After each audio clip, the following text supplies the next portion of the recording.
নমস্কাৰ news now দৰ্শকসকলক স্বাগতম জনাই ষ্টুডিঅ'ৰ মজিয়াত মই লিপিকা চাহ কি আছে আজিৰ সংবাদত যোৰহাট চহৰত এটি গাম্ভীৰ্যপূৰ্ণ অনুষ্ঠানেৰে অনুষ্ঠিত হৈ যায় অৱসৰপ্ৰাপ্ত মধ্য ইংৰাজী শিক্ষক সমাজৰ ৰাজহুৱা সভা নিউজ নাওৰ এক বিশেষ প্ৰতিবেদন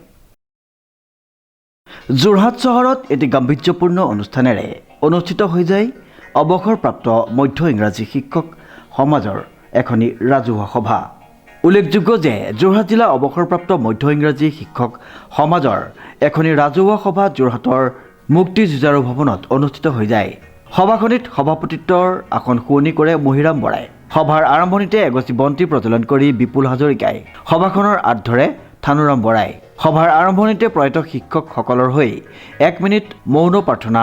জনোৱা হয় সভাখনিৰ উদ্বোধন কৰে সমাজকৰ্মী তথা শুভাকাংক্ষীৰ সম্পাদক প্ৰধান জীৱন চন্দ্ৰ হাজৰিকাই সভাৰ উদ্দেশ্য ব্যাখ্যা কৰে ৰঞ্জিত বৰাই সভাত বক্তব্য প্ৰদান কৰে ডিম্বেশ্বৰ নাথে সমগ্ৰ জিলা অভিযান মিছন অসমৰ পৰিকল্পনা বিষয়া পৰশ গোস্বামী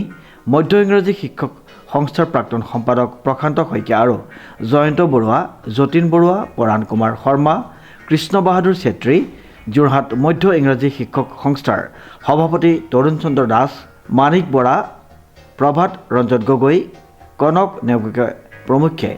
ভালে কেইগৰাকী গণ্যমান্য ব্যক্তি উপস্থিত আছিল সভাত 31 জনীয়া এখনি শক্তিশালী সমিতি গঠন কৰা হয় অৱসৰপ্ৰাপ্ত বিদ্যালয় শিক্ষক সমাজৰ সৰ্বসন্মতিক্ৰমে থানুৰাম বৰাক সভাপতি আৰু ৰঞ্জিত বৰাক সম্পাদক হিচাপে এখন শক্তিশালী সমিতি গঠন কৰা হয় যে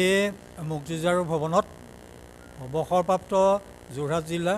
মধ্য ইংৰাজী শিক্ষক সমাজ নামেৰে এটা নতুনকৈ আমি অৱসৰপ্ৰাপ্ত শিক্ষকসকল লগ খাই আজি ইয়াত গঠন কৰা হৈছে আৰু এই কমিটিখন 31 জনীয়া কমিটিৰে গঠিত হৈছে আৰু লগতে আমাৰ অৱসৰপ্ৰাপ্ত শিক্ষকসকলৰ যিখিনি সমস্যা সেই সমস্যাখিনি আমি চৰকাৰৰ আগত অৱগত কৰাৰ লগতে আমাৰ শৈক্ষিক দিশৰ লগতে সামাজিক আৰু সাংস্কৃতিক দিশতো আমি এই অৱসৰপ্ৰাপ্ত যোৰহাট জিলা মধ্য ইংৰাজী শিক্ষক সমাজে আমি পদক্ষেপ গ্ৰহণ কৰিম শ্ৰীমন্ত মাধৱ বৰুৱাৰ ৰিপৰ্ট নিউজ নাও